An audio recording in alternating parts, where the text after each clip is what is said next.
Bismillahirrahmanirrahim. Today we are discussing the speed time graph, actually the most important graph of kinematics. जी, speed time graph तो usually as usual जो पहली quantity उसे y axis पर रखते हैं, दूसरी क्वांटिटी x एक्सिस पर। स्पीड और टाइम दोनों स्केलर्स हैं और स्केलर्स सिर्फ पॉजिटिव होते हैं। That is y x axis और वाई एक्सिस की सिर्फ पॉजिटिव साइड रिक्वायर्ड। ठीक है। अच्छा जी, स्पीड को टाइम पे डिवाइड करके जो भी वैल्यू आएगी, जो डिवाइड करके ग्राफ में, कहाँ से आएगी? ग्रेडियंट। स्पीड को टाइम पे डिवाइड करें तो क्या आता है? एक्चुअली कोई डायरेक्ट टर्म ऐसी नहीं है जो स्पीड को टाइम पे डिवाइड करके आए, लेकिन हमारे पास फॉर्मूला है change in velocity divided by time. अच्छा, वेलोसिटी क्या होता है? चेंज इन वेलोसिटी एक वेलोसिटी ही हो, और velocity speed in a specific direction को ही कहते हैं। Speed in a specific direction speed ही होती है। तो वेलोसिटी मतलब speed divided by time acceleration. Change in velocity, change in speed होगा, यानी स्पीड ही होगा divided by time gives you acceleration. So similarly इनको भी जो डिवाइड करके जो ग्रेडियंट आएगा that will give you the value of acceleration. So speed time graph में जो मोस्ट इंपॉर्टेंट बात है कि इसका gradient give you value of acceleration, right. Like ये दो एक स्पीड टाइम ग्राफ में ये दो ग्राफ ब्लैक पर,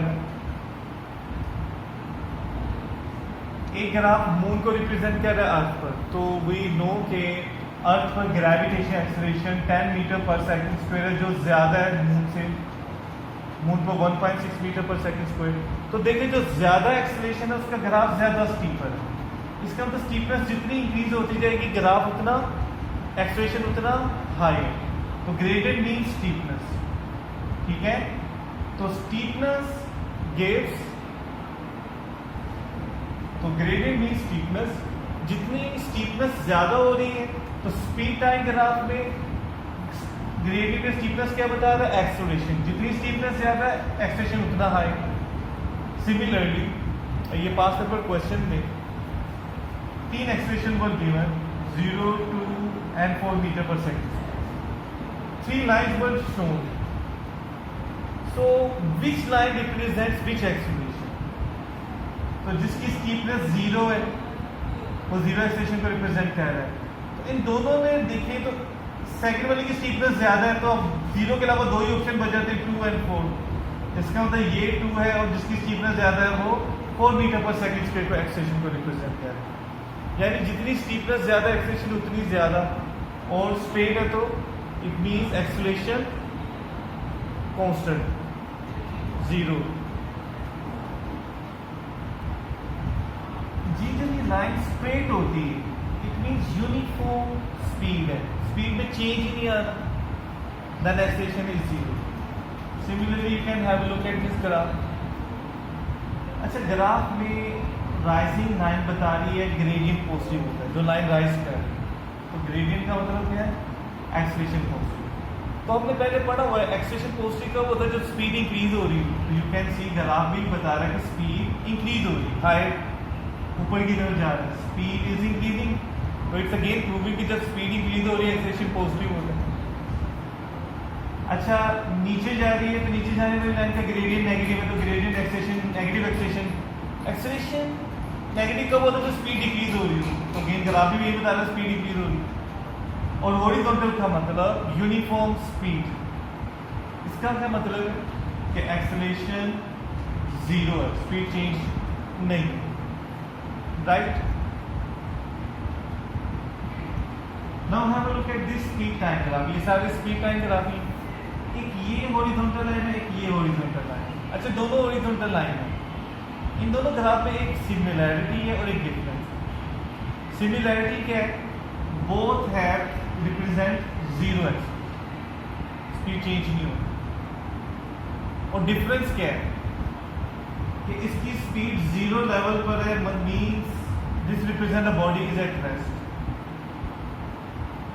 और इसकी एक सर्टेन वेलोसिटी या स्पीड है, जीरो नहीं है, मूविंग कांस्टेंट यूनिफॉर्म स्पीड से मूव कर रहा है, लेकिन एक्सेलरेशन दोनों का जीरो है, ये दोनों में सिमिलरिटी।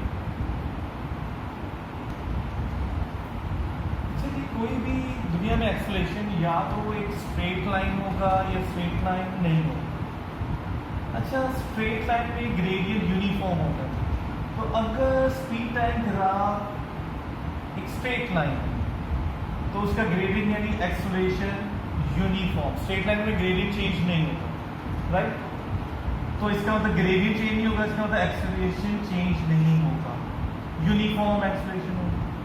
तो जब भी स्ट्रेट लाइन है उसमें एक स्ट्रेट लाइन पे एक ही एक्सेलरेशन चेंज नहीं होगा। लेट्स से ये ऊपर जा रहा है, पॉजिटिव एक्सेलरेशन है, +2a² प्लस 2a² प्लस 2, यानी एक स्ट्रेट लाइन पे 2, जीरो है तो जीरो है, जीरो जीरो हर पॉइंट पे जीरो। नीचे जा रही ग्रेडियंट नेगेटिव है, लेट्स से -3, अगर -3 ये नंबर 0 2 0 तो होते ही जीरो है ना, ये 2 3 मैंने सपोज लिए, लेकिन अगर -3 एक्सेलरेशन है इस पॉइंट पर, इस पर भी नहीं होगा, इस पर भी होगा। एक स्ट्रेट लाइन में acceleration will remain same uniform, change नहीं होगा। लेकिन अगर कर्व ग्राफ है तो फिर एक्सेलरेशन यूनिफॉर्म नहीं, सेम नहीं, नॉन यूनिफॉर्म, यानी चेंज हो रहा है। तो चेंज क्या होता है? इंक्रीजिंग और डिक्रीजिंग। तो चार तरह की कर्व दुनिया में, इनके अलावा और कोई नहीं है। एक ये दो कर्व है जो कर्व अप है, दे रिप्रेजेंट इंक्रीजिंग एक्सेलरेशन, और दोनों ये कर्व डाउन है, दे रिप्रेजेंट डिक्रीजिंग एक्सेलरेशन। चार ग्राफ बन जाते हैं, 1 2 3 4। अच्छा, इसमें ये तो समझ आ रहा है कि ये स्टीपनेस इंक्रीज हो रही है, ये स्टीपनेस डिक्रीज हो रही है, increasing acceleration decreasing acceleration. Problem first में और लास्ट वाले में है, उसमें देखेंगे कि ये तो स्टीपनेस डिक्रीज हो रही है, स्टीपनेस मतलब ग्रेडियंट, तो हाउ वी से कि इंक्रीजिंग एक्सेलरेशन। तो एक्चुअली जो नीचे की तरफ आ रहा हो तो वो तो होते ही नेगेटिव है। तो इसे नंबर, सपोज नंबर से हम समझें तो ज्यादा इजी समझेंगे। लेट्स से ये -2 है, ये -5 है, ये -2 है, तो बेसिकली -5 से -2 वैल्यू जा रही है तो इंक्रीज हो रही है, ये इंक्रीज ही हो रही है, ठीक है। लेकिन हम देख रहे हैं स्टीपनेस तो कम और स्टीपनेस एक्सेलरेशन है, तो एक्सेलरेशन डिक्रीज हो रहा है नेगेटिवली। ये बिल्कुल वही डिस्प्लेसमेंट डायग्राम में जैसे हमने कहा था कि लॉस फैक्ट्री का -5 से -2 मिलियन रह गए, तो ये डेवलपमेंट की, तो मैथमेटिकली ये बड़ा नंबर है, इंक्रीज हो रही है, मैथमेटिकली बिल्कुल ये इंक्रीज कर रहा है। बट इसे फिजिकली कैसे समझेंगे कि एक्सेलरेशन की वैल्यू 5 थी, 2 हुई, डिक्रीज हुई नेगेटिवली, और नेगेटिव में डिक्रीज होने का मतलब रियल में इंक्रीज होगा, ठीक है, पॉजिटिवली इंक्रीज हो रहा है। सिमिलरली यहाँ देखिए स्टीपनेस इंक्रीज हो रही है, तो हम कह रहे हैं कि यहाँ तो स्टीपनेस इंक्रीज हो रही है, ग्रेडियंट एक्सेलरेशन इंक्रीज हो रहा है, लेकिन ये नीचे की तरफ जा रहा है यानी नेगेटिव है, और नेगेटिव में इंक्रीज होने का मतलब रियल में डिक्रीज हो। देखिए फिर नंबर से समझे -1 से -4, तो एक्चुअली -4 इज स्मॉलर, तो ओवरऑल मैथमेटिकली डिक्रीज ही हो, राइट। जी, स्पीड टाइम ग्राफ का दूसरा जो सबसे इंपॉर्टेंट फीचर है वो ये है, स्पीड को टाइम से मल्टीप्लाई करें तो डिस्टेंस, और जो चीज़ मल्टीप्लाई करके आती है वो ग्राफ में कहाँ से आती है? Area under the graph. यानी अगर हम area under the graph find करेंगे एक्चुअली, तो हम फाइंड क्या करेंगे? डिस्टेंस। जो चीज़ मल्टीप्लाई होकर आती है वो ग्राफ में कहाँ से आती है? एरिया से। इन दोनों को मल्टीप्लाई करके डिस्टेंस आता है, इसलिए जब हम एरिया फाइंड करेंगे तो एक्चुअली हम डिस्टेंस फाइंड करेंगे। इसका एक प्रूफ भी है कि स्पीड की यूनिट होती है मीटर पर सेकेंड, उसे टाइम से यानी सेकंड से मल्टीप्लाई करेंगे तो s माइनस 1 का मतलब 1/s होता है, s से कैंसिल हो जाएगा, तो you will be left with metre जो कि डिस्टेंस होता है। तो स्पीड टाइम ग्राफ में जब हम एरिया फाइंड कर रहे होंगे तो actually we will be finding distance, क्योंकि एरिया में दो साइड्स को मल्टीप्लाई करते हैं लेंथ और ब्रेथ को, तो स्पीड और टाइम की यूनिट्स को मल्टीप्लाई करके हमने देखा वाकई मीटर आ रहा है। अब ग्राफ में हम एरिया फाइंड करेंगे तो वैल्यू हमें डिस्टेंस की आएगी, तो देखिए अगर ग्राफ ये है तो इसके नीचे वाला एरिया क्या बन रहा है, एक ट्राइंगल की शेप जिसका formula half into base into height. तो अगर हम एरिया फाइंड करेंगे वैल्यू डिस्टेंस की, अगर वो ग्राफ स्ट्रेट लाइन है तो उसके नीचे वाला एरिया एक रेक्टेंगल की शेप है जिसका एरिया लेंथ जो ब्रेड्थ है। फाइंड हम एरिया करेंगे लेकिन वो वैल्यू डिस्टेंस की, ये मैंने सोल्व भी किया हुआ। और अगर इस तरह का ग्राफ आ गया तो इसके तो शेप ट्रेपेजियम का फॉर्मूला लगा सकते हैं एरिया पर, sum of half into sum of parallel sides into height. नहीं तो दो ट्राइंगल और एक रेक्टेंगल के एरिया को ऐड कर सकते हैं। फाइंड हम एरिया करेंगे but the value will be of distance, right जी। नेक्स्ट ग्राफ है velocity time graph. As usual पहली वैल्यू वेलोसिटी को y एक्सिस पर, टाइम को x एक्सिस पर, टाइम तो सिर्फ पॉजिटिव होता है, स्केलर है। लेकिन वेलोसिटी वेक्टर क्वांटिटी, ये पॉजिटिव और नेगेटिव दोनों होंगे। So you can see the y axis यानी वेलोसिटी वाला एक्सिस में पॉजिटिव और नेगेटिव वैल्यू, ये सेंटर में 0, ऊपर वाली वैल्यू पॉजिटिव और नीचे वाली वैल्यू नेगेटिव। तो इसमें पॉजिटिव और नेगेटिव वैल्यू दोनों। अच्छा, वेलोसिटी को टाइम पे डिवाइड करके क्या आएगा? एक्चुअली सिंपल वेलोसिटी नहीं, चेंज इन वेलोसिटी को टाइम पे डिवाइड करें तो एक्सेलरेशन आता है। तो चेंज इन वेलोसिटी भी वेलोसिटी ही होगी। जैसे चेंज इन लेंथ है, 4 मीटर से 7 मीटर हो गया, तो 4 मीटर से लेंथ चेंज होकर 7 मीटर होगी, तो चेंज इन लेंथ क्या होगी? 7 - 4 3 मीटर। मीटर नहीं आएगी, लेंथ ही होगी ना। चेंज इन लेंथ एक लेंथ होती है, तो चेंज इन वेलोसिटी भी वेलोसिटी ही होती है, राइट। तो ये चेंज इन वेलोसिटी की और डिवाइडेड बाय टाइम एक्सेलरेशन आएगा। चेंज इन वेलोसिटी को टाइम पे डिवाइड करें एक्सेलरेशन, तो समझो वेलोसिटी को भी टाइम पे डिवाइड करके एक्सेलरेशन ही आएगा। और जो चीज़ डिवाइड करके आए वो ग्राफ में कहाँ से आती है? ग्रेडियंट। तो स्पीड टाइम ग्राफ में भी ग्रेडियंट एक्सेलरेशन बताता है और वेलोसिटी टाइम ग्राफ में भी एक्सेलरेशन बताता है। सिमिलर होने की वजह से एक्सेलरेशन वाइज जो क्वालिटीज स्पीड टाइम ग्राफ में थी, वेलोसिटी टाइम ग्राफ में भी ग्रेडियंट पर एग्जैक्टली वही है। इसलिए अब हम उसको डिस्कस नहीं करेंगे। वही स्ट्रेट लाइन है, स्टीपनेस ज्यादा, ग्रेडियंट ज्यादा, कर्व्ड अप है तो इंक्रीजिंग एक्सेलरेशन, कर्व्ड डाउन है तो डिक्रीजिंग एक्सेलरेशन, स्ट्रेट लाइन है तो यूनिफॉर्म एक्सेलरेशन, सेम वही।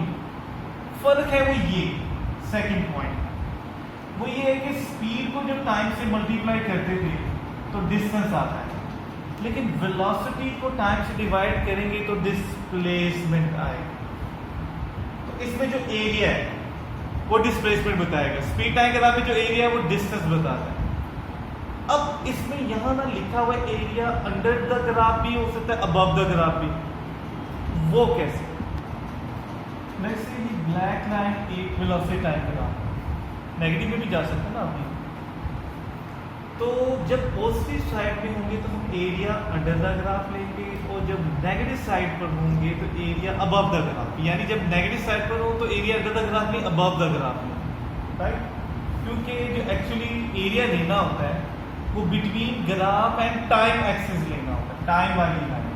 तो इस ग्राफ के टाइम नीचे, इसलिए एरिया अंडर द ग्राफ। इस ग्राफ के लिए जो नेगेटिव साइड पर टाइम ऊपर, टाइम एक्सिस, टाइम वाली लाइन ऊपर है, तो एरिया अबव द ग्राफ है। अच्छा, ये एरिया अगर हम यहाँ देखें, ट्राइंगल की शेप है, ये +10 वैल्यू है, ये -5 है, ये 10, 20, 30 टाइप की वैल्यूज। अगर हम मैथमेटिकली सोल्व करें, ये एरिया फाइंड करें, half into base into height, यहाँ बेस 20, हाइट 10 है तो +100। यहाँ अगर करें तो हाफ इंटू बेस इसकी 20 से 30 तक 10 है और हाइट -5 है।